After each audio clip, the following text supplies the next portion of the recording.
미디어 그리고 유튜브 보도입니다. 이제 그런 주제와 아울러 이제 주제는 이제 소재는 그렇게 하시고 이제 주제는 그렇게 하시고 예 소재는 많은 이야기들을 좀 이렇게 해주시면 저희들에게 큰 깨달음이 되고 또 교훈의 시간이 될 것 같습니다. 일단 우리 공기협의 총무국장님 네, 이상태 선생님 나오셔서 진행하도록 하겠습니다. 네, 힘찬 박수로 환영해 주시기 바랍니다.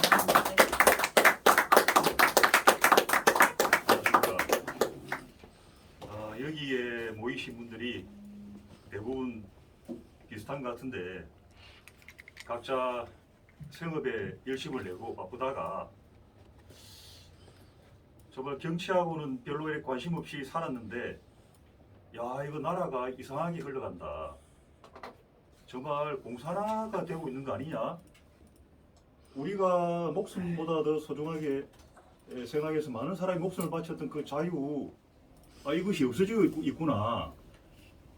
정말 그 좌파들이 기생충처럼 이 대한민국의 소중한 가치를 망가뜨리고 이런 절박함을 느끼고 이 자리에 다 이제 오신 걸로 알고 있는데 사실 저도 마찬가지입니다.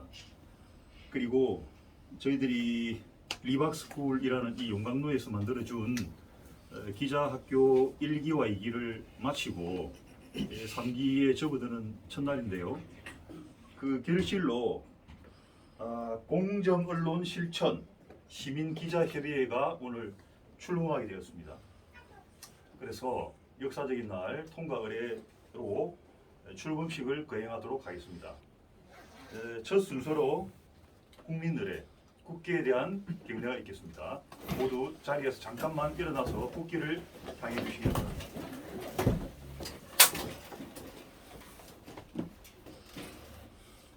차렷. 국기에 대하여 경례.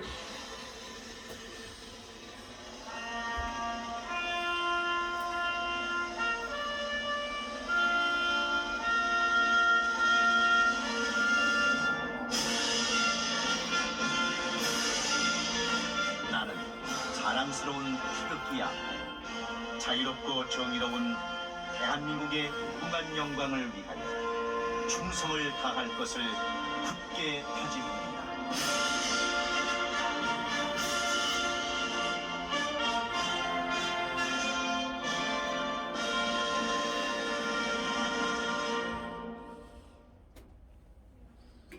예, 다음은 이어서 애국가 예창이 있겠습니다. 1절만 같이 보도록 하겠습니다.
자리에 앉아주시기를 바랍니다.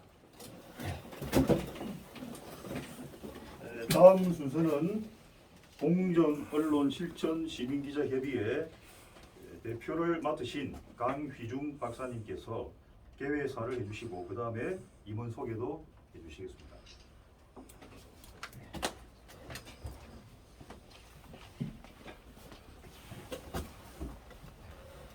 안녕하십니까. 공기업 대표를 맡은 강휘중이라고 합니다. 간단히 이제 제 소개를 좀 드리면요.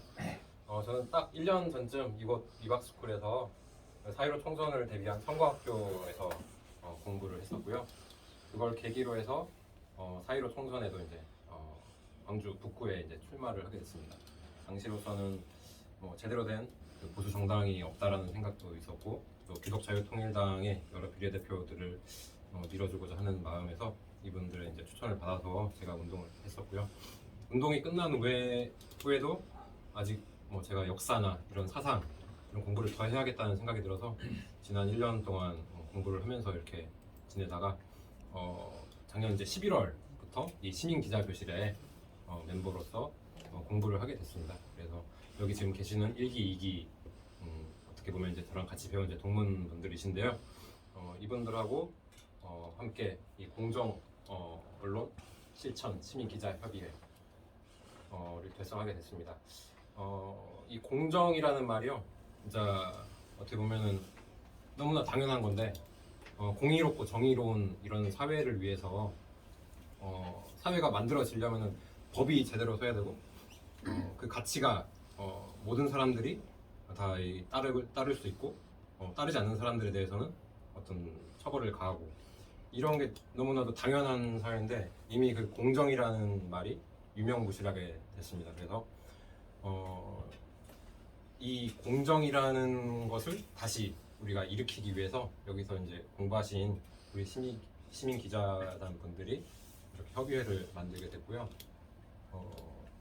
어떻게 보면은 또 이 입법, 사법, 행정 이 3권에 이어서 또 강력한 권력이라 할 수 있는 이 언론에 있어서도 무엇보다 중요한 게 공정 보도인데 공정하지 않음, 그러니까 어느 한쪽으로 치우치고 있는 것을 없다고 하고 없는 것을 있다고 하는 이런 불이한 세상이 되어버렸기 때문에 거기에 대해서 뭔가 변화가 필요하고 우리가 제대로 된 걸 뭔가 일으켜야겠다라고 이렇게 마음을 가지고 계신 분들이 이렇게 하나로 이곳에서 미박스쿨에서 미박스쿨의 구심점을 통해서 공부를 하고 또 어떤 무언가 열매를 맺기 위해서 이렇게 협의회를 발족하게 되었습니다. 여기 또 와서 이렇게 취재해 주신 분들도 감사드리고 또 좋은 말씀 이렇게 나눠주러 오신 분들 정말 환영하고 감사드립니다. 저희 공기업이 정말 시작도 미미하고 솔직히 여기 계셨던 이제 우리 조영권 대표님과 또 우리 최영재 국장님 비롯해서 많은 정말 이 정의로움, 공의로움을 지키겠다라고 이렇게 본인들의 뜻을 잘 지키고 계셨던 분들을 스승님으로 이렇게 모실 수 있게 돼서 되게 영광이었고 그분들의 또 가르침과 도움을 받아서 정말 저희 한 사람 한 사람이 그 제대로 된 법을 바로 세우고 또 지킬 수 있도록 또 많은 사람들을 깨우칠 수 있는 그런 역할을 좀 감당하고자 모두들 이 자리에 모였습니다. 저희들이 참 사람이라는 게 모든 사람이 참 공의로울 수는 없습니다. 정의로울 수는 없습니다. 하지만 그게 무엇인지 알고 그것을 사모하고 그것을 따라가고자 하는 사람이 있고 그런 가치들을 훼손하고 그런 공정함을 파괴하려고 하는 사람들이 있습니다. 저희들은 그런 가치를 지키고 세우려는 입장에 서서 이 싸움을 계속해서 해나가려고 합니다. 많이 도와주시고 또 축복해 주시기를 부탁드립니다. 네, 감사합니다. 저희 멤버들을 그러면 소개를 좀 하겠습니다. 제 소개는 이제 먼저 드렸고요. 다음에 이제 부대표직을 맡으신 우리 임양빈 선생님. 네. 이명입니다. 우리 대표님을 옆에서 많이 조언하는 사람으로 남겠습니다. 제 분야가 사회 분야라서 열심히 취재하고 노력 많이 하겠습니다. 제가 잠깐 끼어들겠습니다. 한의학 박사시고 한의사시고 소아과 의사십니다.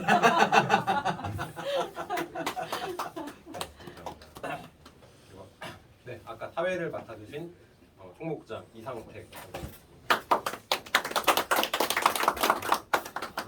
기획국장이신 김성환 선생님. 네. 네. 그다음에 보도국장이신 이정락 선생님. 네. 그다음에 우리 미박스쿨의 또 간사이고 또 시민기자단 간사인 최진우 선생님. 네. 이 자리에 지금 못 오셨는데요. 시민기자단 이혜경 선생님도 계십니다. 그리고 저희 고문으로서요 조용권 대표님. 예, 고문입니다. 그리고 네, 또 저희 고문이신 우리 최영재 부장님. 네. 감사합니다. 네, 이상 저희 멤버들의 소개는 마쳤고 그러면 다음 다음에 격려사를 바로 할게요. 네. 우리 네네. 축사를 먼저 그러면. 네. 네. 축사 겸 바로 수업을 시작하시면 예, 될 것 같아요. 그래서 축사 겸 그래도 아니 그 말씀할 수 있어요. 아니 평소에 교실에서 우리- 말씀을 우리- 많이 하셔가지고 아니 이제 선생님 소개를 좀 해드려요. 아, 네, 네. 네. 내가 소개해야 돼. 우리 저 사실 대한민국 사회에서 이름 석자 장기표 선생님 하면 20, 30대는 잘 모르더라고요. 이 역사 교육을 워낙 잘 안 하고 현대사 교육을 안 해가지고 잘 모르는데 이 50대 뭐 40대 후반 되시는 분들은 다 그 이름을 잘 알고 있고요. 정말 1960년대, 70년대 그 독재와의 그 투쟁, 민주화 투쟁에 제일 선봉에 서셨고 또 청년들, 빈곤한 청년들의 대변인이셨고 그러면서 사회 정의 앞에서 계속 싸워 오셨어요. 오늘 현재까지.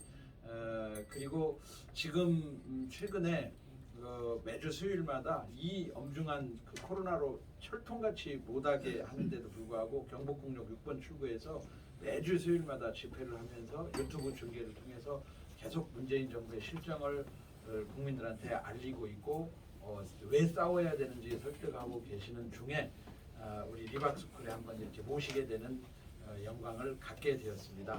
장기표 선생님을 모시고 오늘 그 언론의 역할에 대해서 들어보는 시간 갖도록 하겠습니다. 뭐 얘기해 주시다가 저하고 토론도 같이 할 겸 이렇게 하도록 큰 박수 네. 부탁드립니다. 근데 처음부터 제가 이런 말씀을 드려서 좀 죄송합니다만 제가 이런 이제 학교 줄은 전혀 모르고 우리 손효숙 선생님이 어느 모임에서 이거 선생님 한 분 저 우리 모임에 한 분 오세요 그래서 그냥 좀 미안한 말이지만 건성으로 그냥 이렇게 그 자리에서 뭐 안 된다 할 것도 없고 뭐 나중에 얼마인지 안 된다 할 시간이 있을 것이기 때문에 그냥 그래 또 해버렸는데 오늘 아침에 문자가 왔죠. 문자가 왔는데 오늘 선생님 오시기를 한날 오길 한날 와야 된다고 또 왔어요.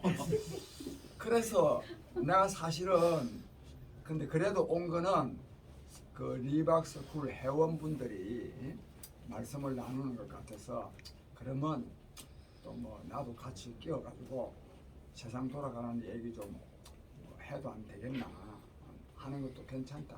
우선 여러분들이 괜찮은 게 아니라 내가 괜찮았어. 한번 그런 기회를 갖고자 하는데 일단 와서 보니까 정규 카리큘럼을 가진 강좌예요. 내가 전혀 맞지 않는 사람이에요. 나 정말 이럴 줄 알았으면 돈을 1억을 줘도 안 오고 나한테 1억을 내고 하라 해도 안 합니다. 근데 전혀 좀 이해해 주시기 바랍니다. 그러나 이제 제가 이 세상도 좀 오래 살았고 하니까 여기 있는 분들 꼭 이 언론 문제만이 아니라 하더라도 또 나 같은 사람하고도 한번 또 이래 또 얼굴 맞대고 얘기해 보는 것도 괜찮겠죠? 네. 좀 그래 정말 이해해 주시기 바랍니다. 앉으셔도 좋을 것 같아요. 앉아서 마이크를 좀 써주시면. 그래. 예. 그래. 정말 이해해 주시기 바랍니다. 그러나 저는 여기 와서 그냥 담소 좀 하려고 왔는데 와서 보니 이래서 이 교육장이 돼서 내가 잠깐 밥을 먹으면서 무슨 말을 해야 될까 내가 좀 생각을 잠깐 했는데 그 언론과 관련해서는 뭐 나라고 해서 꼭 할 말이 없겠습니까만은 그 괜히 시간 낭비입니다. 여러분들은 언론과 관련해서 우리 최재형 대변인이나 우리 조영권 단장으로부터 더 귀한 말씀들을 또 성상경 선생이나 말씀드렸는데 지금 제가 뭐 잘 모르면서 뭐 언론 얘기 자꾸 하사는 거나 시간 낭비고 여러분들이 가장 그래도 아까 우리 회장께서도 말씀하셨듯이 꼭 언론 공부하러 온 게 아니라 이 살아가면서 이 나라가 이게 어떻게 돼가느냐 이게 나라가 망하는 거 아니냐 혹 또 공산화되는 거 아니냐 하는 이런 나라 걱정 때문에 이 학교가 열리고 한 것이기 때문에 저도 오늘 나라 걱정과 관련해서 어떻게 하면 정말로 걱정 안 해도 가는 정말로 국민이 잘 사는 그런 나라를 우리가 함께 만들어갈 수 있을지에 대해서 제가 좀 말씀을 좀 나누고자 합니다. 근데 저는 그렇지 않아도 전 여기 정당원 없죠? 저는 정당원입니다. 정치하는 사람인데 어디 가면 정치하는 사람들이 너무 말이 많다고 해서 욕을 많이 얻어먹습니다. 저는 그 중에도 대표적인 사람입니다. 말이 많아서 욕 얻어먹는 사람.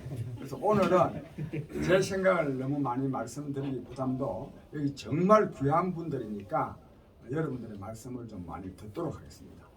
듣는데 그러나 이 마이크 앞에 오늘 그 말하는 사람으로 제가 이 지목을 받고 왔으니까 제가 그래도 그 문제를 제기하는 측면에서 제가 간략하게 몇 말씀 드리겠습니다. 근데 우선요, 이 문재인 정권이 참 잘못하죠. 이게 뭐 경제 정책이 문제다, 교육 정책이 문제다, 뭐 탈원전이 문제다, 뭐 이런 것보다도 제일 큰 문제는 정말 상식을 파괴하는 겁니다. 도대체가 말이 안 되는 짓거리를 하는 게 이게 진짜 문제입니다. 또 살다가 보면 또요, 말이 안 되는 짓도 어쩌다가 할 수도 있는데 이 정권은 두 가지 문제가 있는데 상시적으로 하고 그걸 또 인정을 하지 않습니다. 참 기가 막힌 사람들입니다. 그런데 그 정도를 또 넘어서요, 그 책임이 자기네들의 무능에 있다고 생각하는 것이 아니라 상대방의 책임을 또 전가시킵니다. 언론 탓하거나 야당 탓하거나 심지어는요 국민 탓합니다. 국민 탓.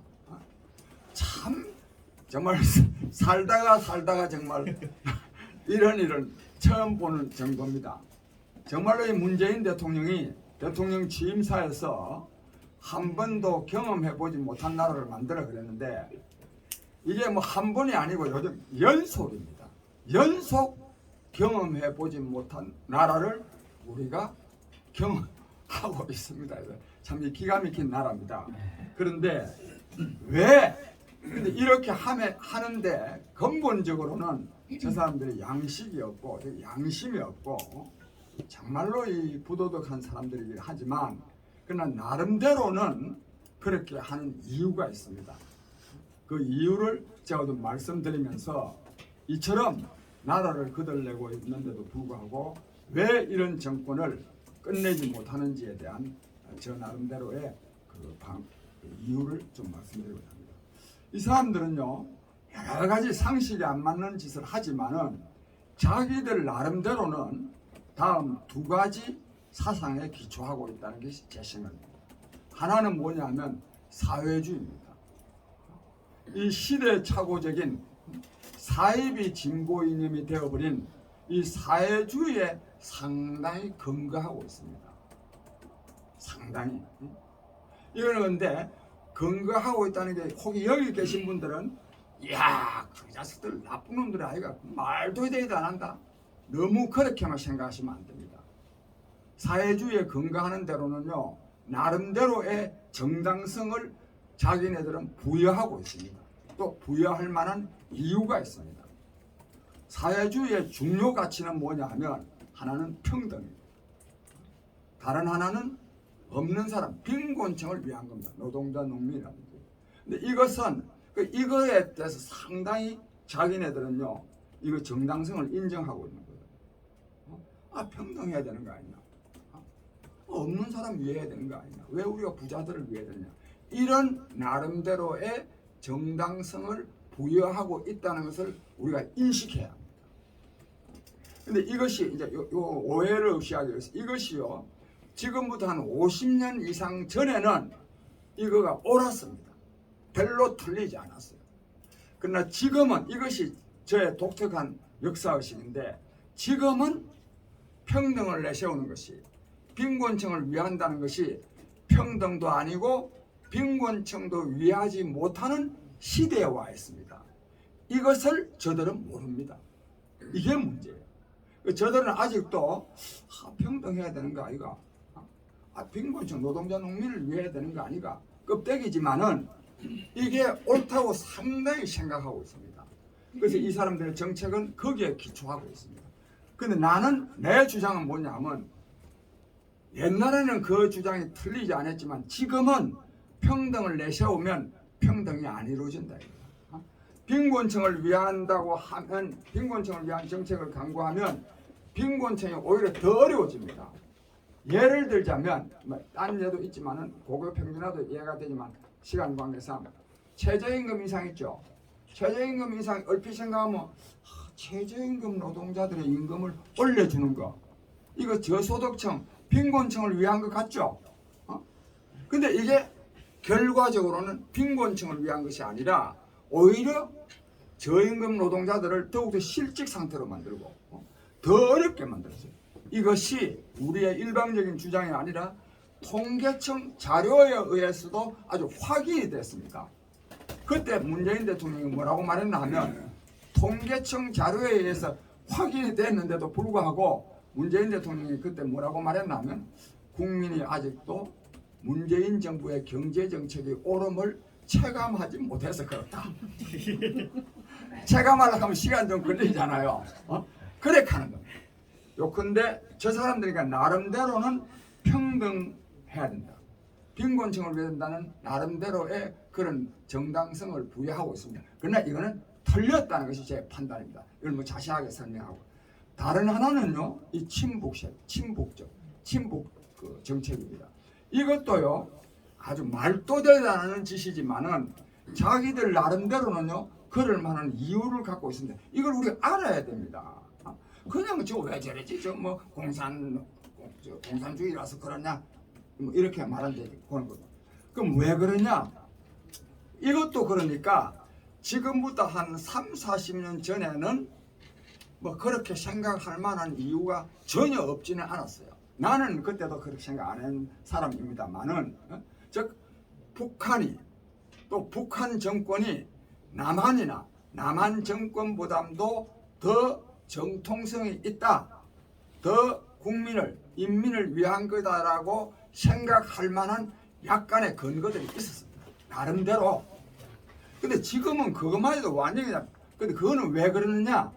그건 왜 그러냐 하면 그 김일성 뭐 이승만 저 사람들이 맞다는 게 아니라 저 사람들 나름대로 그렇다는 겁니다. 그러니까 이게 객관적인 사실이라는 게 아니라 그렇게 볼만한 여지가 있었어요. 주관적으로 그 사람들. 근데 이걸 너무 또 뭐 몇몇 주관적으로만 하면 안 됩니다. 그럴 만한 상당한 이유가 있었어요. 여기 김일성과 또 이승만의 비교, 또 뭐 김일성은 또 무장 투쟁을 했다. 북한은 또 친일 분자를 또 숙청을 했는데 남한은 또 친일 분자를 또 중용했다. 또 사회주의라는 것도 여러분들께서요. 이건 참 잘 생각해야 됩니다. 사회주의는 무조건 나빴다. 여러분들 그렇게 생각하는 분은 대부분이죠. 그렇게 생각하시면 안 됩니다. 그거는 정말로 사물을 잘못 보는 겁니다. 그때 당시에요. 해방 전에 특히 일제시대부터 해방 그 직후에까지요. 우리 사회의 아주 양심적이고 능력 있는 사람들이 굉장히 사회주의를 추종했다고 그래. 숭상했습니다. 우리 너무 그거를 막 사회주의는 무조건 하고 나쁘다 그렇게 하면 어떠한 이념도 이거는 좀 솔직히 말해서 좀 학문적인 얘기인데 어떠한 이념도 이제 대부분의 이념은 일정한 사회적 조건에서는 상당히 사회 발전에 긍정적인 역할을 하는 겁니다. 그 사회적 조건이 바뀌면 이거는 역기능을 하는 거예요. 사회주의도 러시아 1917년 이후에 러시아나 또는 중국이나 다른 나라 북한에도 마찬가지입니다. 사회주의 러시아가 이제 그때는 소련이죠. 소련이 사회주의를 채택했기 때문에 1960년대 초반까지는요. 그 농노국가, 농업국가인 러시아가 미국을 거의 따라잡았습니다. 그러니까 사회주의의 긍정적인 그 효과가 있다는 것을 너무 부인하면 안 됩니다. 그러니까 사회주의가 그때는 지금은 그럼 어떠냐? 나라 망치는 거란 말이에요. 러시아도 망쳤잖아요. 중국도 망쳤잖아요. 그러니까 그래서 내가 이 말을 하는 거는 즉 북한이 김일성과 뭐 비교 또 친일 문제 또 토지 개혁 문제 또 사회주의 문제 이런 것 때문에 나름대로 북한을 좀 긍정적으로 볼 만한 원인이 있었어요. 그러나 사회주의라는 건 이건 천사에서 말해야 되는데요. 그 사회주의를 채택하고서 짧게는 20년, 길게는 한 40년 동안은요. 그 사회의 발전에 굉장히 기여한 경우가 많이 있습니다. 사회주의가. 러시아가 그랬고 중국도 그랬고 북한도 그랬습니다. 북한도 1945년부터 사회주의 해가지고 1970년대 초반까지는 남한보다도 경제력이 더 나았어요. 그건 사회주의 덕분입니다. 뭐 다른 것도 있지만 그럼 왜 그러냐? 그거 전부 다 맨날 뭐 저 소장농하고 말이야 양반 상놈 하는 사이에 전부 다 나라가 주인이다. 네가 주인이다. 그 열심히 일할 거 아닙니까? 이게 일정한 단계를 지나면요 일을 안 합니다. 저 북한이 왜 못 사느냐? 사회주의 때문에 못 사는 거예요. 지금은 공산당 독재도 문제지만은 사회주의 때문에 일을 안 하는 거예요. 일을 안 하니까 못 살지. 하여튼 뭐 또 다른 원인도 있지만은 그럴 만한 내 결론은 이 운동권이 즉 북한을 옛날에 추종할 만한 이유가 있었는데 이게 세상이 변화하고 북한도 변화했는데도 불구하고 아직도 거기에서 못 벗어난 거예요. 지난날 지금은 시대착오적인 된 사회주의에서부터 벗어나지 못했듯이 친북한에서도 벗어나지 못하고 아직도 그걸 정당화합니다. 근데 여기에요. 이 말랑입니다. 이 말은 오늘 안 하려고 했는데 조금 해야 되는데 여기에요. 이 말하자면 보수 진영에서 이 프레임 전쟁에서 잘못 걸려들면 계속 저 사람들한테 당하게 돼 있습니다. 이게 굉장히 아주 예민한 문제입니다. 섬시한 문제입니다. 영어로 말씀하면 델리케이트한 문제예요. 근데 내가 볼 때 상당히 이 보수 진영은 저 사람들의 프레임 전쟁에서 계속 지고 있습니다. 이 프레임이 중요합니다. 그렇겠죠? 프레임은 그냥 골치 아픈 설명 안 하고 한마디로 그냥 딱 해. 뭐냐? 민주 대 독재.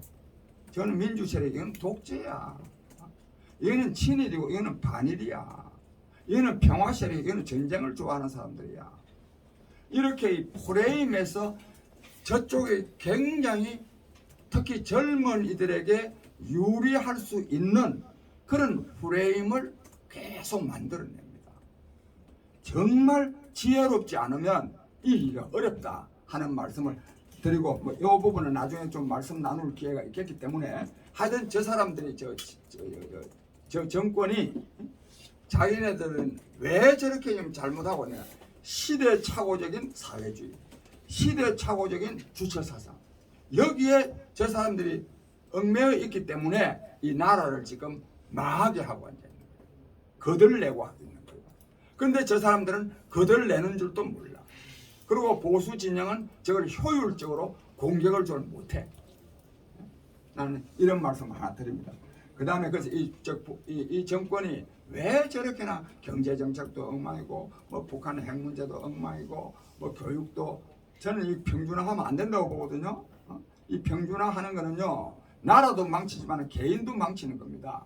설명을 생략하고 이러는데 왜 저러느냐? 그거는 시대착오적인 사회주의에서부터 벗어나지 못하고 시대착오적인 친북에서부터 즉 북한을 정통성 있는 조국으로 생각하는 그 마음에서부터 아직도 벗어나지 못하는 게 이게 근본 원인입니다. 근본 원인. 그런데 여기에 저 사람들이 위선자다 이런 거는 그건 좀 부차적인 거고 근본적인 원인은 조금 전에 말한 그게 있다 이겁니다.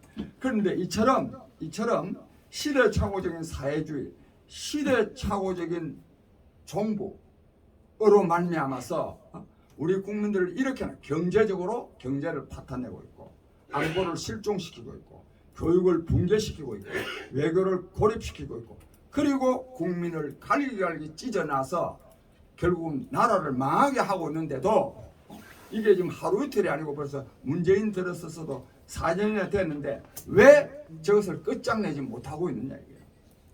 우리가 그걸 알아야 안 되겠어요?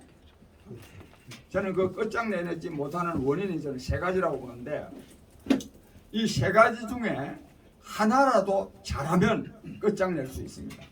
근데 이걸 잘해야 됩니다. 또 꼭 하나만 잘해야 되는 건 아니고 이게 상호 보완적이어야 되기도 하지만은 뭐 하나. 그 첫째는 뭐냐? 야당이요. 이 정권이요. 야당복 있죠. 예? 이따 말하지 뭐 신문에 또 코로나복도 있고 정말 무는요 끝내주는 사람들입니다. 무는 이 야당복, 이 야당이 전혀 제 역할을 못합니다. 그런데 국민의힘 의원들이나 이 사람들한테 보면 왜 당신들은 왜 그래? 이렇게 말하면요 다음 두 가지 변명을 할 겁니다. 하나는 뭐냐? 숫자가 작은데 어떻게 하나? 다른 하나는 뭐냐? 우리도 할 만큼 한다. 비판도 많이 한다. 이렇게 말할 겁니다. 그거는요 절대로 맞는 게 아닙니다. 옛날에 야당요 숫자요 100명도 안 되고 80명 될 때도요 독재 정권도 무너뜨렸습니다. 그 다음에 저런 식으로 나불락나불락 하는 거 나는 이 국민의힘요 이거 하는 거 특히 여기요 나는 당원이기 때문에 저 대변인 논평이 맨날 와요. 간지러워서 못 보겠어요. 아니 간지러운 것이 아니라 역겹고요. 뭐냐? 문재인 대통령께서 뭐 말씀을 하셨는데 이게 야당입니까 이게? 내가 그래서 이걸 몇 분 말을 할까 하다가 아이고 뭐 내가 이거 하나 한다고 될 것도 아니고 그러니까 이게 뭐 대정부 질문한다고 하고 뭐 이렇게 하는 거 보면 야 오늘 뭐 그것도 신문에도 또 이 또 제일 야당이니까 또 신문에는 또 날 수밖에 없잖아요 신문에. 그래서 뭐 나는 게 그래도 오늘 뭐 할 말 좀 제대로 비판 좀 했다 이런 생각을 하고 있는 게 실제로는 도와주는 겁니다. 이건 절대로 악담하기 위해 하는 말이 아니고 이 야당은 없는 게 100분 낫지. 있음으로써 도와주고 있는 거예요. 야당복이고 그 다음에 코로나 문제인데 이거 참 어찌할 수 없는데요. 이 정말 이 코로나복이 코로나가 만약에 없었다면 문재인 정권 끝장났습니다. 우리가 여러 가지 부족한 점이 많다 하더라도 절대로 추미애 그 칼춤 못 춥니다. 누구야? 김명수 저 벌써 끝났어. 집에 갔고 문재인 정권 자체가 끝났는데 이 코로나 때문에 못 하는데 내가 어제 사실 우리 비상지구 회의에서 이런 말 하니 나한테 혹시 내가 돈 2억만 있으면 제가 끝장낼 수 있는 대중투쟁을 내가 하겠다 뭐 이런 말 하는 게 있습니다. 근데 어쨌든 코로나 때문에 대중주표를 하지 못함으로써 이 문재인 정권을 끝장내는 면이 사실 인정하고 싶지 않지만 이건 사실입니다. 사실이고 그러나 이거는 내가 오늘도 내가 우리 집회하면서도 요 말을 좀 하려고 했는데 조심해서 할까 하다가 뭐 결국은 못했는데 이 우리 국민들이요 너무 코로나에 한편으로는 코로나 방역을 너무 따르고 있고 또 다른 한편으로는 정부의 방역 조치와 관계없이 국민들이 굉장히 스스로 겁내죠. 좀 그런 것 같지 않아요? 그래요. 이 어디 모임에 안 나오는 것이요. 정부가 모이지 마라 해서 안 나오는 게 아니에요. 혹시 그거 갔다가 또 겁나는 이유가 있어요. 그 걸리는 게 겁나는 게 아니라 걸렸다 하면 낙인에다가 또 뭐 자가 격리에 뭐 어쩌고 보통 그래서 하여튼 코로나 때문에 그렇고 그 다음에 뭐냐 우리요 이 시민운동을 비롯한 이 말은 보수 진영의 시민운동 세력 나를 포함한 우리들이 제대로 못하는 점도 있습니다. 우리들이 난 이거는 너무 광범위하고 그래서 그 예를 들자면 우선 단결이 안 돼요. 이 단결이 기본 아닙니까? 이 단결은 기본이에요. 근데 단결을 하려고 하면요 반드시 내 거를 양보해야 돼요. 상대방 보고 자꾸만 양보하라 하면 그거는 단결하는 자세가 아니에요. 일단 별 큰 차이도 없어요. 큰 차이도. 지금 국민의힘 당이 그렇게나 미워서 한다면 저도 이쪽 당은 하나라야 안 되겠어요? 지금 뭐 하나 됐답니다. 며칠 전에. 하여튼 어쨌든지 이 단결을 못하는 것도 문제고, 그 다음에 이제 중요한 거 몇 가지 말씀드렸는데, 내가 여기서 말씀드리면 여러분들은 야, 좀 상당히 놀랄 거예요. 내가 아까 말씀드렸죠. 이 프레임에서요, 우리는 우리끼리 뭐 단결을 하든지 모의가 되는 게 아니라 국민 대중, 국민 다수의 지지를 받아야 우리가 이기는 거 아니겠어요? 그 뭐 정답이지. 그래야 된다는 건. 그런데 내가 볼 때요, 이 이른바 보수 진영, 내가 자유우파라는 말 안 쓰는데 자유우파 진영 하여튼 이 반문 진영의 담론은 굉장히 어리석은 담론입니다. 국민 대중의 지지를 받기가 굉장히 어려운 그런 말에 너무너무 우리끼리 세뇌가 되어 있는 거예요. 그 중에 대표적인 단어가요, 자유입니다. 여기 계신 분들 내가 자유라 말하면 자유가 중요하지 이러실 겁니다. 우리 국민들한테요, 저기 저 농사 짓는 사람들이나 공장에 일하는 사람들, 회사원들한테 우리가 자유를 지킵시다 하면 야 그렇다 자유를 지키자 이렇게 할 사람 얼마나 되겠어요? 별로 없어요. 근데요, 우리 여기 보수 진영 사람들끼리는요, 자유가 중요하다. 여기 100% 공감합니다. 그러나 대중한테 가서는요, 지금 이런 자유가 어디 있습니까? 대통령 아무리 욕해도 괜찮은 자유. 여기는 우리끼리요, 너무 이론에 심취돼 가지고 대중적 호소력이 없습니다. 그래서 이 자유를 자꾸만 내세우면요, 내가 좀 심한 말인데 저 지식인들이나 뭐 회사원들이나 우리 아닌 사람들을 보면요, 역시 수고골통들이야. 이런 인식을 불러일으킵니다. 이것은 그 사람들이 바보라서 그런 것이 아닙니다. 다 이유가 있습니다. 내가 그 이유를 말씀드릴게요. 자유평등 중에요, 자유는 누가 좋아하겠죠? 힘 있는 사람이 좋아하는 거예요. 근본적으로, 철학적으로. 자유는 힘 있는 사람이 좋아하게 되어 있습니다. 권력이 있거나 돈이 많거나. 평등은 뭐냐? 힘 없는 사람에게도 자유를 주기 위한 것이 평등이에요. 철학적으로. 평등을 그냥 평등이라고 보면 안 됩니다. 자유주의만 하면은 자유를 못 누리는 사람들이, 대부분의 서민 대중들은 자유를 못 누리기 때문에 평등을 주장하는 거예요. 그러니까 철학적으로 대중들한테는 평등이 기분 좋은 거예요. 그런데 우리끼리 앉아가지고 너무 전부 자유자 안 붙은 데가 없잖아요. 이 명칭 짓기도 힘들 거예요. 그런데 이거는, 그 다음에 자유주의는요, 근본적으로 이 세 가지와 연결됩니다. 오늘 굉장히 이거는 사실 자유주의, 개인주의, 자본주의. 나는 자본주의를 부정하지 않습니다. 그러나 우리가 대중에게요, 우리 자본주의를 사수합시다. 자본주의를 사수합시다. 별로 좋아하겠어요? 국민 복지를 정대합시다. 국민 복지를 정대합시다 하는 거하고 자본주의를 사수합시다. 누가 어느 걸 좋아하겠어요? 그래서 담론의 세계에서 이 보수 진영이 굉장히 이 프레임에 불리하는 걸 하고 있는 거예요. 그러나 여기 뭐 이름을 거명해서 안 됐지만 고성국 박사가 옛날에 내보다 많이 후배고 나를 또 도우는 위치에 있었기 때문에 내가 그 텔레비 유튜브 몇 분 나가지고 고 박사, 왜 자네는 이 사람은 자꾸만 자유우파를 강조하느냐? 이 광화문에 나오는 사람이 내가 자유우파라고 생각하는 사람이 어디 있느냐? 물론 있지. 자유우파이기 때문에 나온 사람이 어디 있느냐? 우리는 이래야 된다. 전략적으로 저 사람들을, 상대방을 공격할 때는 말하면 적에 대해서는 협소하게 만들어야 돼. 친북 좌파로 몰아쳐야 돼. 친북 좌파 아닌 사람은 지지 못하도록. 문재인 세력은 보고 친북 좌파로 만들고, 우리는 어떻게 했냐? 자유우파라고 하면 어려워. 우리는 뭐라 했냐? 반문 세력을 이렇게 해야 돼. 반문 세력. 예를 들자면 이렇게 우리 나 쪽은 넓히고 상대방은 좁혀야 한다. 이런 점에서 그 다음에요.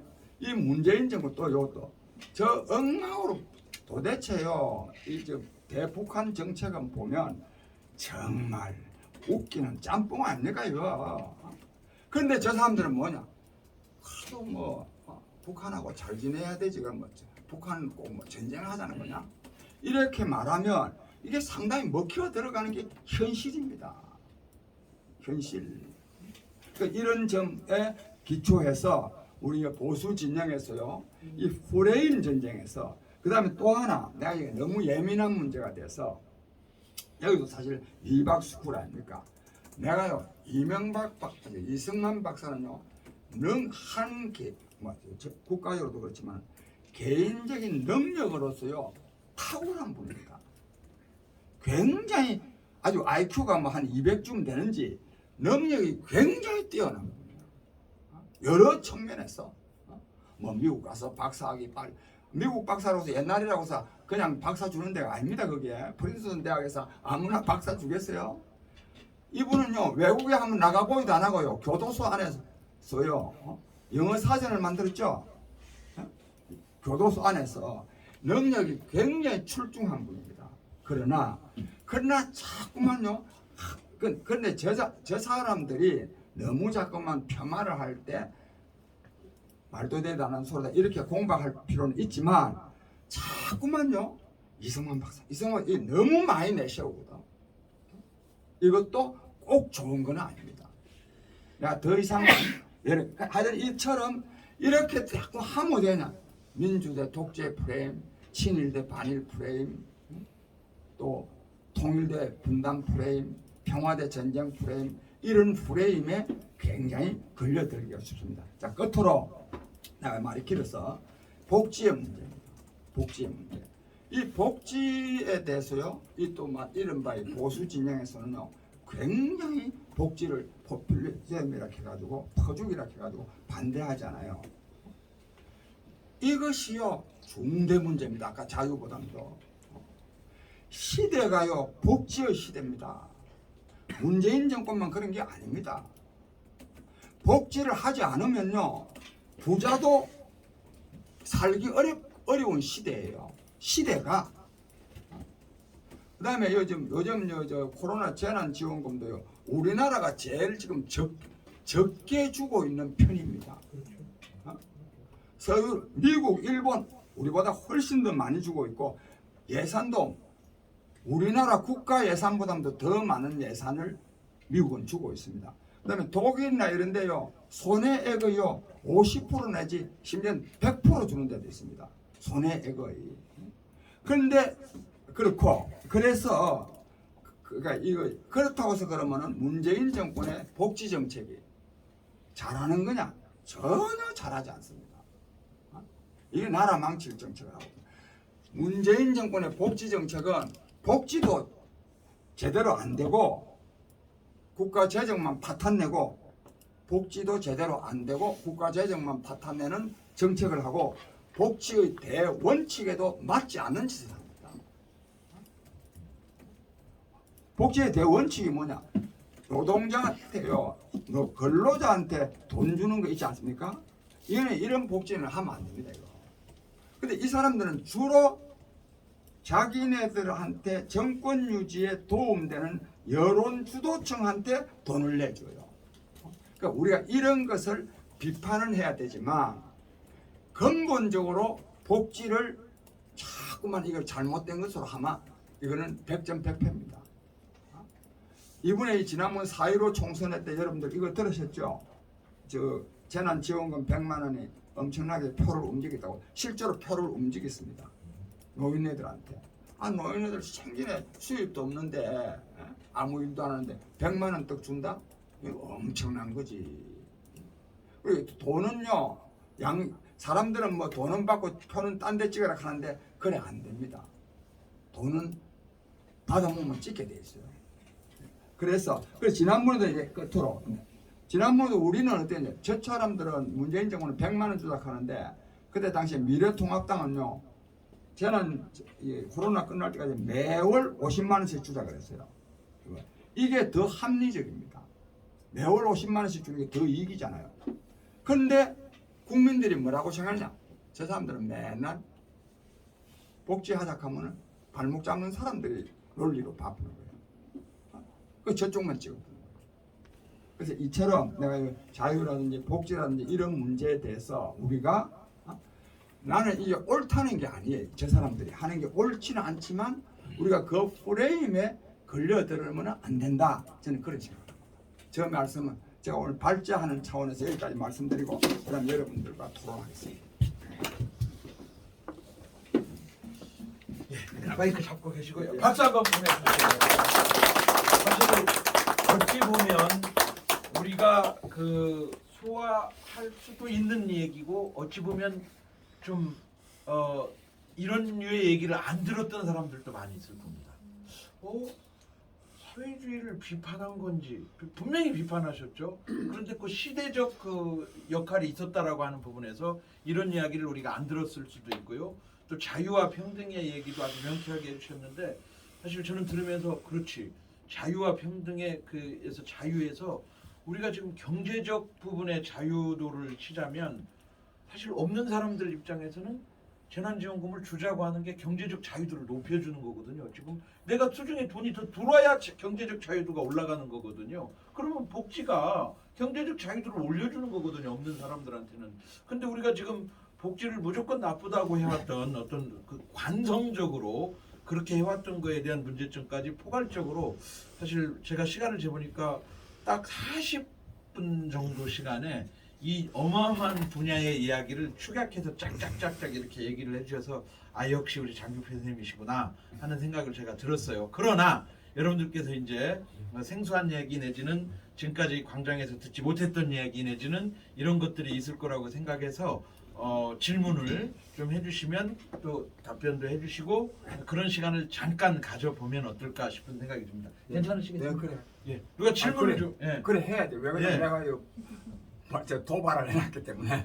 네, 상당히 지금 저요가 좀 나올 상황인데요. 누가 좀 입을 좀 여시겠습니까? 네, 강의중 선생님. 네, 아까 이제 사회주의에 대해서 말씀해 주셨는데요. 저도 어느 정도는 좀 동의를 하는데, 그러니까 제가 어떤 걸 전제로 해서 말씀하셨는지 몰라서 확인을 한번 좀 하고 질문을 드리겠습니다. 그 사회주의라는 게 개인주의만 좀 반하는 거잖아요. 개인의 어떤 개성이나 능력을 우선하는 개인주의보다는 이 공동체, 집단적인 것들 우선한다. 그렇기 때문에 개인의 능력이나 뭐 이런 소질들이 조금 어떻게 보면은 침해될 소지가 있는 거잖아요. 그걸 전제로 해서 시작하는 게 사회주의라는 건데, 그러니까 처음에 막 응집해가지고 이렇게 하지만 그거에 한계가 있다라는 거에서는 인정을 하시고 지금 말씀을 하신 건지, 한계를 지니고 시작하는 시스템이다라는 거에 대해서 어떻게 생각하시는지. 예. 그 방금 말씀한 거는 사회주의 일반적인 의미고요. 예. 일반적인 의미는 어떤 것도 개인주의라 한다고 했어요. 개인 마음대로 하라 이거 아닙니다. 공동체 생각하는 거고 네. 또 공동체주의를 주장한다고 해서 개인은 그냥 어떻게 돼도 좋다 그거 아니지. 극단적인 건 없습니다. 어떤 것도. 그러나 내가 아까 말한 사회주의는 그런 일반적인 의미의 개인주의냐 사회주의냐의 문제가 아니고 마르크스 레닌주의로서의 사회주의를 말한 거예요. 이제 러시아나 북한이나 그거는 뭐냐면 다음 세 가지를 중요 내용으로 하고 있습니다. 첫째는 생산수단의 사회화. 그 무슨 말이냐? 사유재산을 없애뿐다. 개인 재산을 다 없애뿐다. 두 번째로는 시장경제가 없어져 뿐다. 전부 다 중앙통제경제. 다 그냥 여기는 농사지어, 이 공장은 뭐 어째, 또 월급은 다 똑같고 그런 이제 계획경제. 그 다음에는 프롤레타리아 독재. 저거는 이제 프롤레타리아 민주주의. 하여튼 이 자유민주주의를 안 하는 프롤레타리아 혁명계급이 사실 프롤레타리아 독재라는 게 개인 독재입니다. 개인 독재.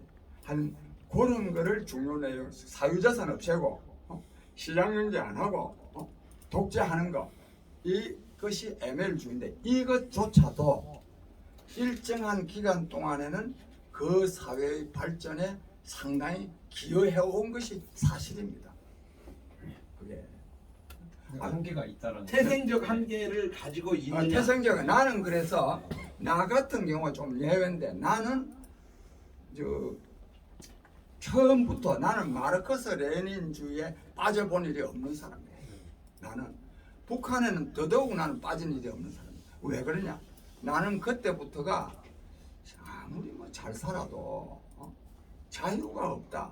나는 그건 나는 막 굶는 한이 있어도 나는 그런 좀 독특한 사람이었기 때문에 그렇지.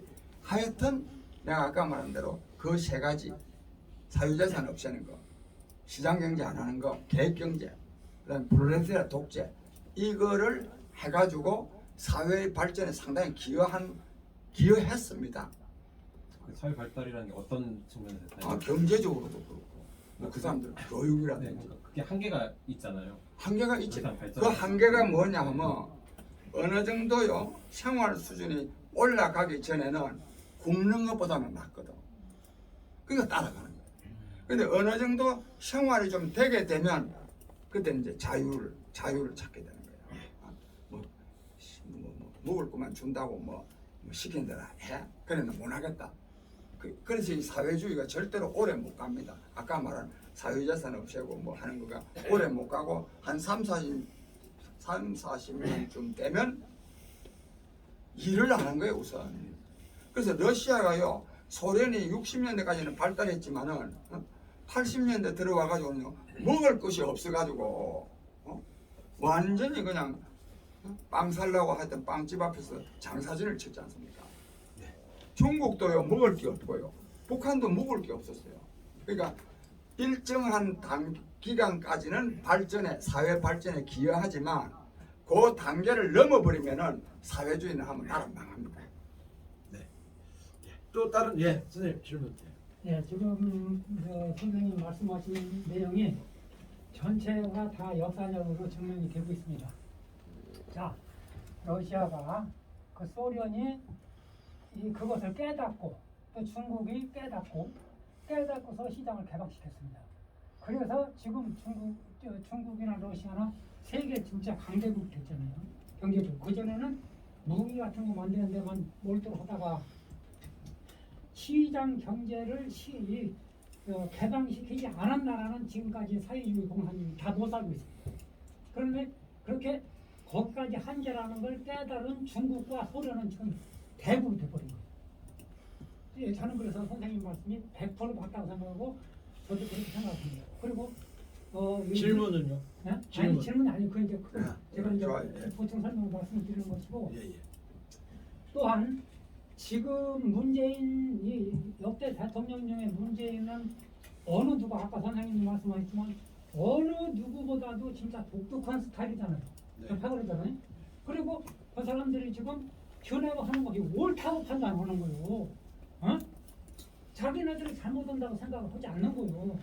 그렇기 때문에 더욱 더 강력하게 조국이면은 조국이 세상에 저런 놈은 저런 인간은 세상에 없을 것이다 했는데 조국보다 더 센 추미애가 나오잖아요. 그런 식으로 자기네가 옳다고 판단하기 때문에 저렇게 하는 것이죠. 옳다고도 생각하지만 꼭 그런 건 아니고 또 실제로는 그래서 저 사람들은요 내가 말한 그런 요소도 있지만은 실제로는 정신적으로는 뭐냐면 이기심의 극치주의자들입니다. 이기심 아주 이기주의자들입니다. 그런데 끝이 없는 이기주의자들입니다. 이분에 보세요. 조국이도요 부부가 다 교수고요. 돈이 근 60억 정도 되면요 악착같이 돈 더 벌라고 그 뭐 사모펀드인지 뭘 합니까? 그다음에 이분에도요 오늘 내가 그 말 못했는데 요 토지 있잖아요 LH요. LH 임원 연봉이 2억입니다. 저 평균 월급이 8천만 원입니다. 직원 평균 월급이. 그 정도면 우리 사회에서 아주 특권층 아닙니까? 그런데도요 부정 더 해가지고 돈 더 벌게 돼요. 부정을. 이것들이 겉으로는 내가 참 말을 아까 하나 잘못 말했는데 그 사회주의 내세우고 뭐 빈곤 정의하고 뭐 이렇게 평등 뭐 이렇게 하는 것 같지만 내심으로는 뭐냐 이기심이에요. 이기심, 탐욕입니다.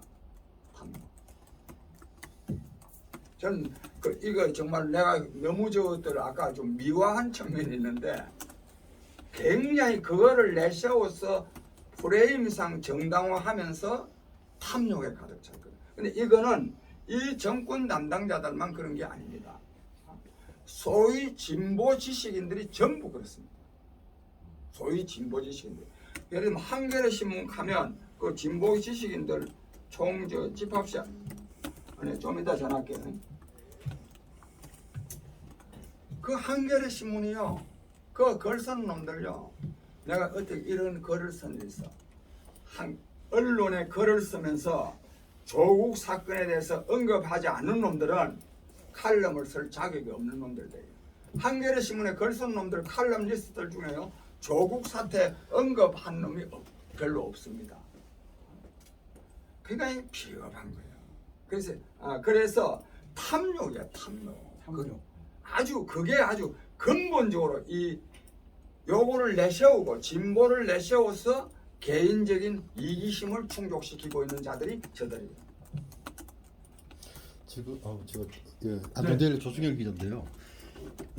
보니까 이 정의를 상실하고 반헌법적이고 지금 대법원 뭐 김명수 대법원장부터 해가지고 조국 방금 말씀하셨고 추미애 박범계 그다음에 이번에 터진 뭐 LH 공사 그다음 그 전에 있었던 월성 원자력 뭐 그 라임 옵티머스 모든 그 악행은 다 하는데 아까 그 정보를 규정을 해야 될 것 같아요.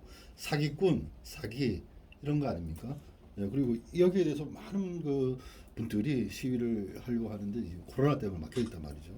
그래서 우리 대한민국 국민들이 이 정도 도덕성밖에 안 되느냐? 과연 지식인들도 있고 우리 많은 또 저도 언론을 한 사람으로서 이 정도의 정의를 보고도 가만히 있는 것이 도저히 이해가 안 돼요. 그래서 거기에 대해서 아까 또 그런 얘기도 있었고 그거요. 근데 이 사람들도 좀은 비겁하다고 보는데 주로 우리가 더 얼마나 반대합니까? 반대하지만 주로 30, 40, 50대 직장인들. 그 사람들이 그냥 직장인이라 다 대학을 나온 사람들입니다. 요즘 30대, 40대, 50대 직장인 가면 다 대학 나온 사람들, 알 거 다 안다고 생각하는 사람들. 이 사람들은 이제 핑계가 뭐냐면 문재인 정부 잘못하는 거 우리 안다. 조국이 문제가 많지, 문제가 있지. 뭐 또 추미애 너무 저래 사는다. 뭐 윤석열 검찰총장 쫓아내는 거 다 뭐 저것도 다 옳은 거 아니다. 하는데요. 그래, 그 문재인 정부 아니면 민주당 아니면 이보다 나은 놈이 있어? 국민의힘은 어떠는데? 저는 더 못하다. 그래서 이 국민의힘은요, 이거는 이제 아까 말한 거는 자기에 의한 범죄고, 요거는 부자기에 의한 엄청난 국민의힘이 반국가적인 행위를 하고 있죠. 그러니까 즉 나은 야당이 없다. 그래서 우리가 해야 될 일도 국민에게 진정으로 새로운 비전을 제시해서 희망을 가질 수 있고 또 신뢰할 수 있게 하는 새로운 세력을 만들어내야 됩니다. 그걸 못 만들어내면 그냥 가는 거예요. 그럼 제가 추가로 그렇습니다. 그래서 지금 우리가 민주당도 싫습니다. 그런데 이 국민의힘이라는 정당이 지금 제2 여당 일을 하고 있단 말이죠. 그리고 또 목소리가 또 그 안에서도 일치가 안 돼요. 위장 보수 그러고. 그래서 이게 또 부정선거도 또 관련되는데 여기에 대해서 아마 그 제대로 자야당 역할 108석이죠. 이분들이 정말 아까도 말씀하셨는데 50명이 있던 야당 시절에도 해냈는데 지금은 안 된단 말이죠. 그 2배 이상 되는데도.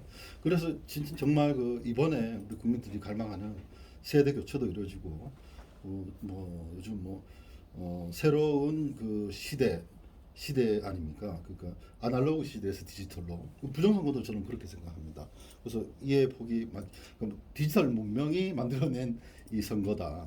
전 세계적으로. 그래서 우리 연세 드신 분들 사실은 컴퓨터에 대해서 많이 모르지 않습니까? 그래서 이 설득하기도 굉장히 힘들어요. 이 설명 예를 들면 통신장치, 뭐 무선 랜카드가 어쩐다 뭐 이런 얘기가.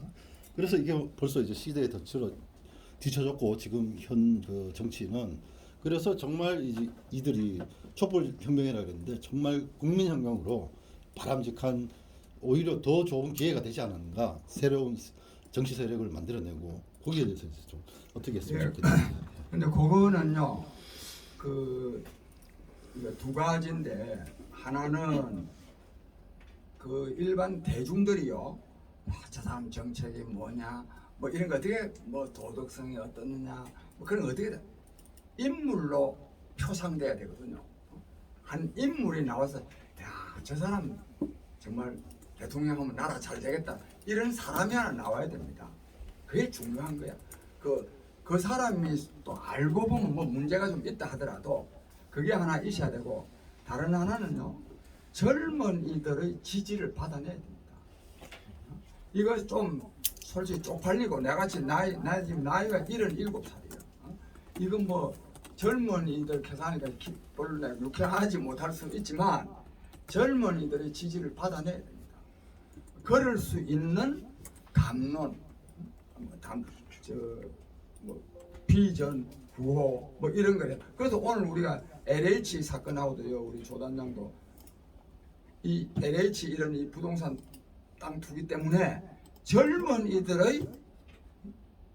젊은이들로 하여금 집을 가질 수 없도록 만든다 뭐 이렇게 되도록이면 젊은이들의 지지를 받아내도록 해야 됩니다. 그런 노력을 저도 내가 얼마 전에 좀 작년에 촛불시 조국이 사건 때 한 애들 내가 며칠 불러다가 아주 소수지만 내가 좀 뭐 교육이라 할까 내가 나이가 한참 많으니까 좀 그런 것도 하고 있습니다. 그러니까 대통령 후보감을 잘 만들어내야 돼요. 아주 구체적으로는. 그리고 되도록이면 젊은 사람들의 지지를 받을 수 있도록. 그 다음에 또 하나 내가 아까 제일 먼저 말했어야 되는데 우리가 아까 내가 자유라든지 복지라든지 이런 문제를 논의하는 데 있어서 우리의 목표가 뭐겠습니까? 문재인 정권을 끝장내야 된다. 뭐 솔직히 말해서 끝장내려고 그러면 어쩌야 되냐? 우리가 집권을 해야 돼요. 다른 건 뭐 조금씩 잘해봐야 뭐합니까? 내년 3월 9일에요 집권해야 됩니다. 집권 못하면 그동안에 뭐 온갖 뭐 착하거나 뭐 많이 한 거 다 허탕입니다. 집권해야 됩니다. 집권하려고 그러면 이제 아까 대통령 후보도 있어야 되지만 전략이 있어야 됩니다.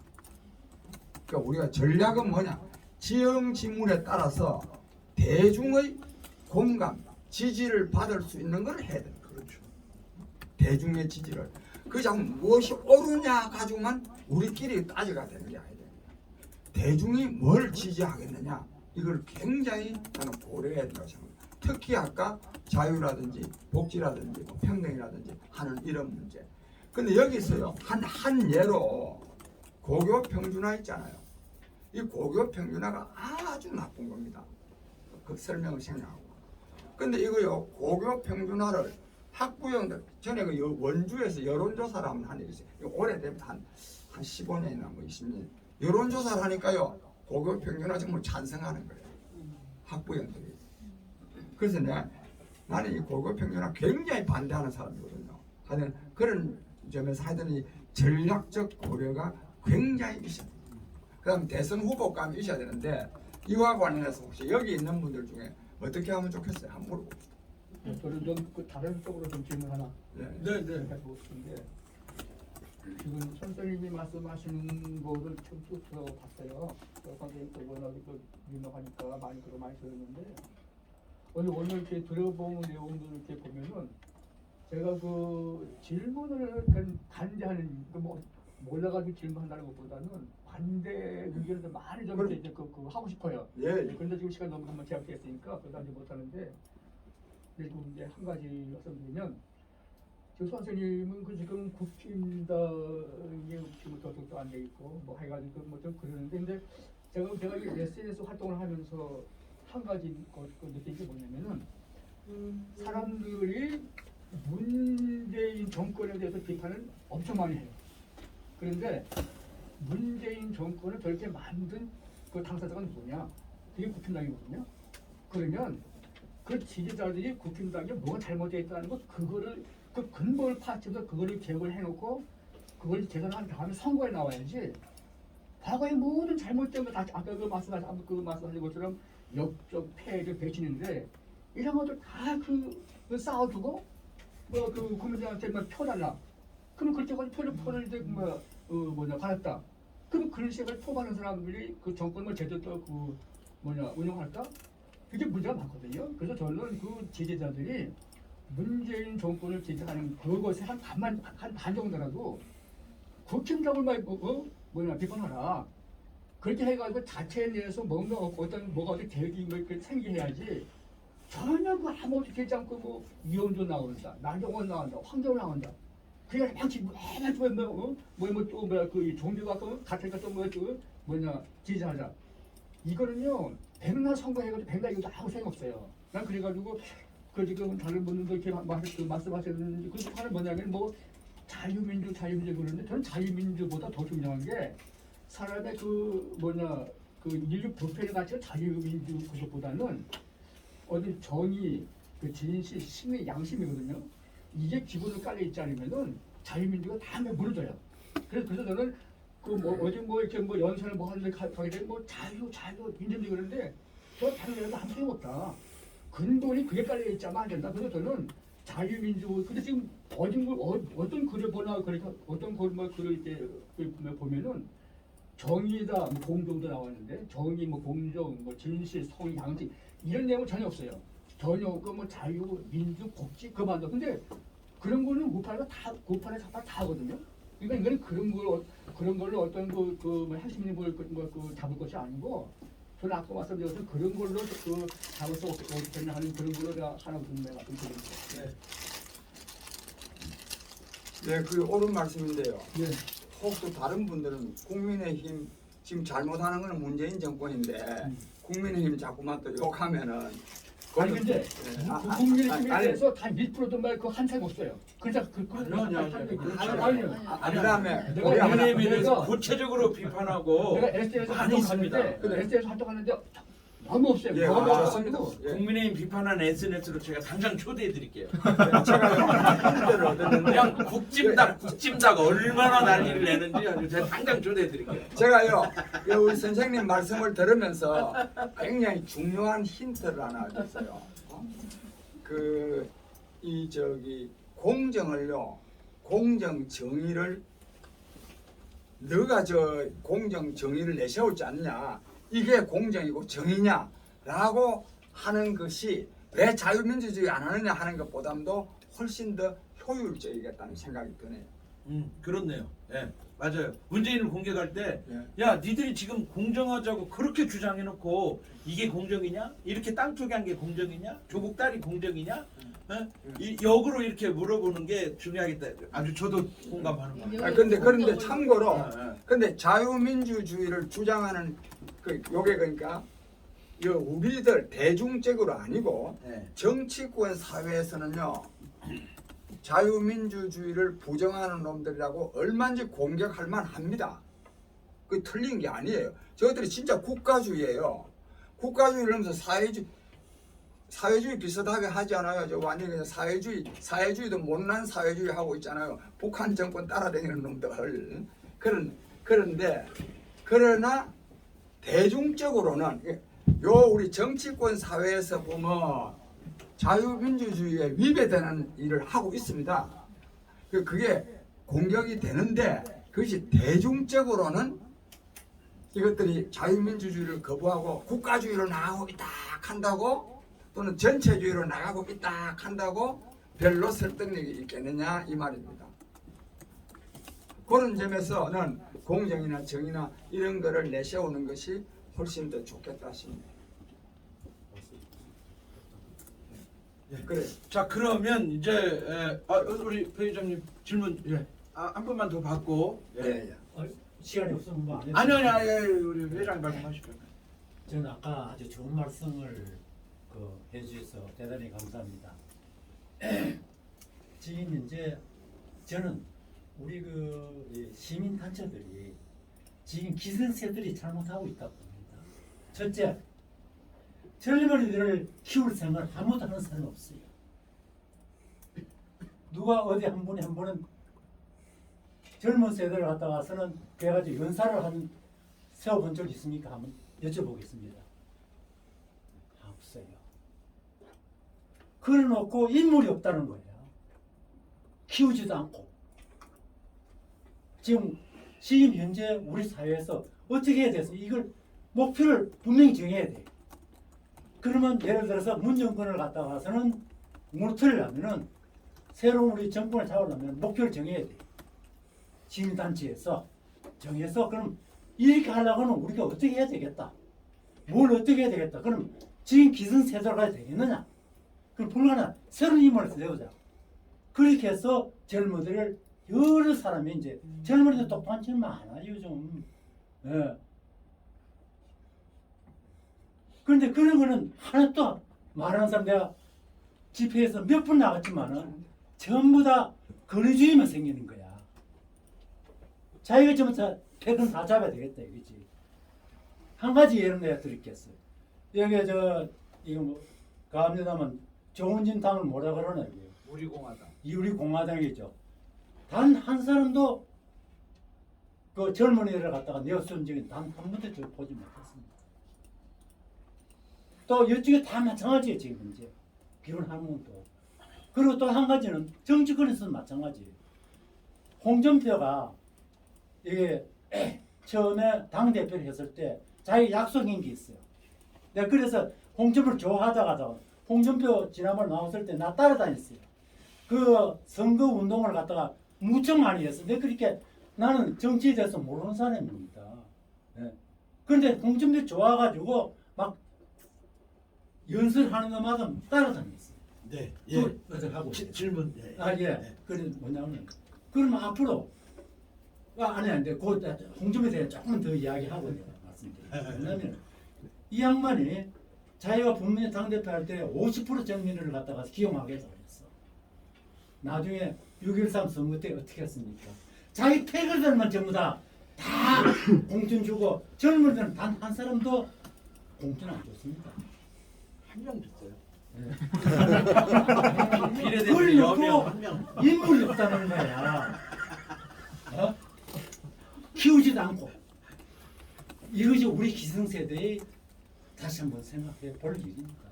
그리고 지금 우리가 단체에서도 이걸 논의를 해야 됩니다. 네, 네, 알겠습니다. 예, 고맙습니다. 아유, 정말. 제가요. 아까 말씀을 드려서 하는 이야기입니다. 네, 네. 그러면은 우리 하려고 하면 어떻게 해야 되냐. 그래서 내가 말씀드리는 네, 거예요. 네, 고맙습니다. 네, 오늘요 여기 정말 귀한 분들과 제가 이 말씀 나눌 수 있게 돼서 굉장히 기쁘고 또 오늘 여기 뭐 좀 짧은 시간에 우리 다 말할 수도 없는 거니까 혹시 또 저 말에 대해서 뭐 좀 어떻게 저런 생각을 다 할까 이런 게 있더라도 이해하시고 내가 또 말하는 동기는 굉장히 순수해 보이죠. 그러니까 그렇게 이해하시고 오늘 좋은 시간 가질 수 있어서 대단히 고맙고 기쁩니다. 네, 고맙습니다. 예, 고맙습니다. 자, 여러 가지 할 얘기들이 많이 있지만 또 우리 시간 약속된 시간들이 있고 또 우리가 진행해야 될 한 프로그램이 남아 있는 관계로 오늘 5시부터 시작해서 매주 수요일 5시부터 이렇게 9시까지 4시간 동안 그 사이에 아까처럼 도시락 시켜서 김밥도 먹고 비빔밥도 먹고 하면서 우리가 또 이렇게 강행군을 지금 할 겁니다. 매주 수요일. 그래서 우리들이 이제 시작은 미약하다고 다들 아까 얘기했지만 이 프로그램이 끝나면 대한민국의 기울어진 운동장이라고 하는 그 언론에 대해서 우리가 나름 기여할 수 있는 그러한 역할들을 지금 하려고 준비를 하고 있기 때문에 오늘 우리 최영재 자유일보 발행인 대표를 모시고 이 저널리즘 그리고 기자의 역할 이런 거에 대해서 얘기를 좀 해야 됩니다. 사실은 그래서 그런 얘기도 좀 해야 되고요. 그래서 이제 장기표 대표님 모셨으니까 이제 조금 있다가 보내드리고 우리 강의 듣고 한 30분 정도 강의 듣고 그렇게 뭐 강의 듣고 가실래요? 우리 강사가 또 우리 대표님이 듣는다고 하면 또 어려울 것 같아서 그래서 지금 그 오늘 수요 집회를 우리 장 대표님하고 저하고 이제 저도 같이 오늘 연설 지난주에 이어서 오늘 또 2주 연속 오랜만에 건 한 1년 몇 개월 만에 광장에 저도 요즘 쓰고 있는데 뭐 대표님 가능하면 다음 주도 쓸까요? 아주요 말씀을 오늘 나중에 유튜브 한번 들어보세요. 딱 오늘 아주 너무 좋아가지고 우리가 밥 먹으면서 뭐 이런 거는 계속 뭐 그렇게 해서 하는데 그 우리 최 대표님 그 모시면서 들어야 될 중요한 얘기가 뭐하고 연결이 되냐면 지금 아까 그 우리 대회장님 홍준표 얘기했지만 홍준표가요 정치한 일에 지금 최고 잘하고 있습니다.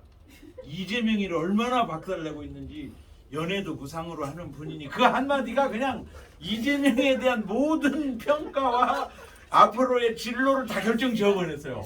찔소리도 못하고 있어요 지금 이재명이. 그래서 저는 홍준표 박수 쳐주고 있는 그런 그 입장이고요. LH 문제가 터졌을 때 원래 이 터지면 이게 이 정권만의 문제가 아니라 켜켜이 쌓여 있는 문제예요.